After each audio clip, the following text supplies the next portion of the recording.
Hello dear learners, welcome back to Avit Shiksha. Today's current affairs is brought to you by Avit Shiksha. So let us begin. आज का जो date है that is 17th of December and all the important articles are here as follows. पहला है rupee breached rupees 91 level, weak turn weakest Asian currency in 2025।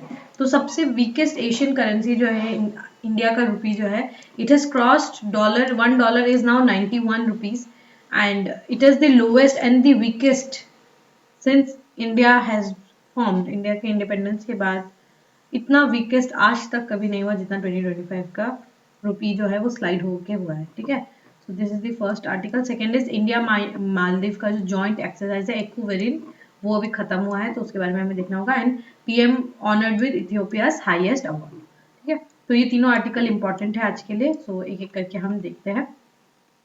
पहला है रूपी breaches 91 level, turns weakest Asian currency in 2025। तो यहाँ पे क्या है कि रुपी जो है ये डिक्लाइन हो के डिप्रिशिएट हो के $1 जो है वो कितना है अभी 91 रुपीज है। ठीक है, कितना है 91 रुपीज है। एंड इतना अब जो है ये वीकेस्ट है and the weakest currency in Asia is rupee now. ठीक है, कंपेयर अगर करें आप डॉलर के साथ तो सबसे वीकेस्ट है। ठीक है, the rupee on Tuesday breached one more psychological marks by depreciating beyond 91 to 91.1 for on the spot market against US dollars in intraday trade, making it one of the weakest major currency globally this year and weakest in Asia. Asia पूरे Asia continent में सबसे weakest rupee है against dollars and one of the weakest major currencies में भी आपको देखने को मिलता है। In fact Japan currency yen has also strengthened और उसके कंपैरिजन में अगर हम देखें इंडियन करेंसी तो it has weakened a lot. ठीक है, थोड़ा सा गेन भी हुआ जब क्लोज हुआ आपके 90.93 में, but yet it is very very weak. अभी तक का तो सबसे वीकेस्ट स्टैंड है इंडियन रुपी का। ठीक है, और अनिंद्य Banerjee, head currency and commodity research quoted security say he said that pressure on currency is being driven by three key factors: sentiment, capital flows and global macro backdrop। ठीक है, global macro backdrop, इन तीन कारणों के कारण जो है आपको Indian rupee जो है उसका इतना डेप्रिसिएशन देखने को मिलता है। सबसे पहला तो है sentiment. The sentiment is not so positive. ठीक है, उतना पॉजिटिव नहीं है। दूसरा है बहुत ज्यादा कैश आउटफ्लो हुआ है और तीसरा है कि ग्लोबल अनसर्टेनिटी है। तो इन तीन कारण के वजह से हमारा जो रुपया है वो और बहुत ज्यादा कमजोर होते हुए जा रहा है। The uncertainty around the pending India US trade deal, broader trade war, ये सब के कारण जो मार्केट पे बहुत ज्यादा प्रेशर पड़ा है। From a flows perspective, foreign portfolio जो इन्वेस्टर है ना, इन्होंने पुल आउट कर दिया है। एक दो हफ्तों में ही $2.7 बिलियन जो है बाहर निकाल लिया, इंडिया से बाहर खींच लिया। इसके कारण जो है इसी साल जो आपको बहुत ज्यादा आउटफ्लो, कैश आउटफ्लो जो है ये देखने को मिलेगा, which is a very very concerning situation also. ठीक है, ही सेड दैट ग्लोबली जो है यूएस बॉन्ड जो है ना वो ये सब यील्ड जो है, ठीक है, यील्ड जो है ये राइज हो रहा है। ठीक है, अब लोग जो है ज्यादा इन्वेस्ट कर रहे हैं यूएस में जाके। और बैंक ऑफ जापान, मैंने जापान के बारे में भी बोला बिकॉज जापान भी जो है उनका भी येन बहुत ज्यादा स्ट्रांग हो गया है। सो बैंक ऑफ जापान का भी रेट जो है ये सब के कारण जो है इंडिया का जो रुपया है वो भी और ज्यादा डिप्रिशिएट होते जा रहा है। बिकॉज हम येन में करेंसी स्वैप करके बहुत ज्यादा येन हम इंडिया में मंगाते हैं और येन का, because yen was very stable. ठीक है, बहुत स्टेबल था येन आपके आपके यूएस डॉलर के कंपैरिजन में येन बहुत ज्यादा स्टेबल था, बट येन भी अभी स्ट्रेंथन हो गया है, जिसके कारण जो है हमें ऐसा डेप्रिसिएशन जो है देखने को मिलता है। ठीक है, this has led to risk aversion across equities, credit, crypto and some commodities, adding speculative pressure on emerging market currency including रुपी।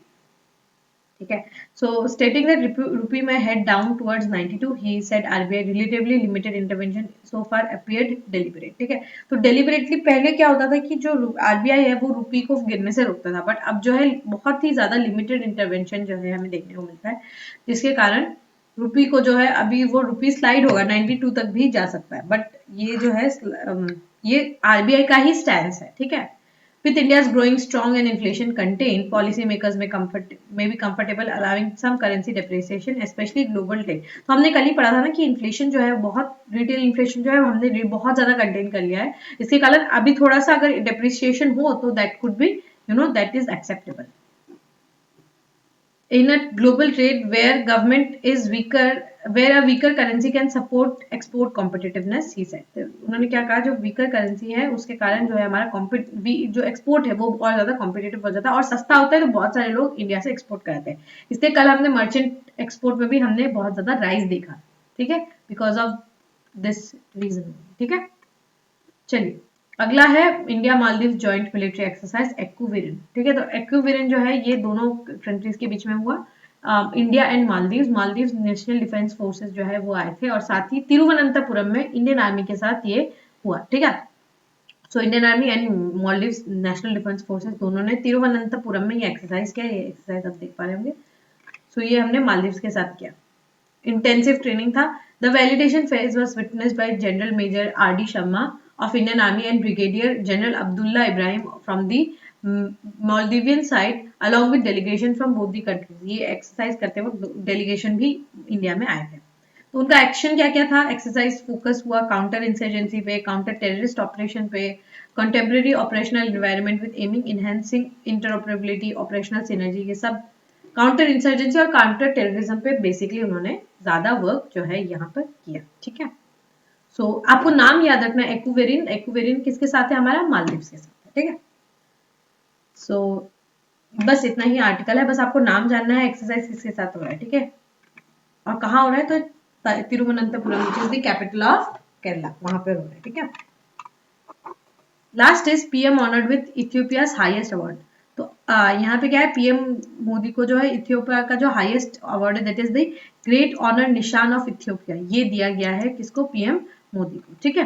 सो अगर हम देखें, ज्यादा बड़ा कुछ आर्टिकल नहीं है, छोटा सा ही है. PM Narendra Modi on Tuesday conferred with Ethiopia's highest award the great honour निशान of Ethiopia by his Ethiopian counterpart Abiy Ahmed Ali. The prime minister of Ethiopia Abiy Ahmed Ali ने द ग्रेट ऑनर निशान of Ethiopia, जो सबसे highest award है, ये दिया किसको, prime minister Modi को. The award was to honour Mr Modi's role in strengthening India Ethiopia relation, ministry of external affairs said. India and Ethiopia also elevated their strategic partnership after the leaders discussed issues of bilateral interest. तो पहले leaders जो है वो Ethiopia गए, prime minister, फिर Ethiopia से वो कहाँ गए, जॉर्डन गए, अम्मान में है, ठीक है. तो ये जो है उनको दिया गया, ये अवार्ड जो है उनको दिया गया हाईएस्ट अवार्ड ऑफ इथियोपिया, ठीक है.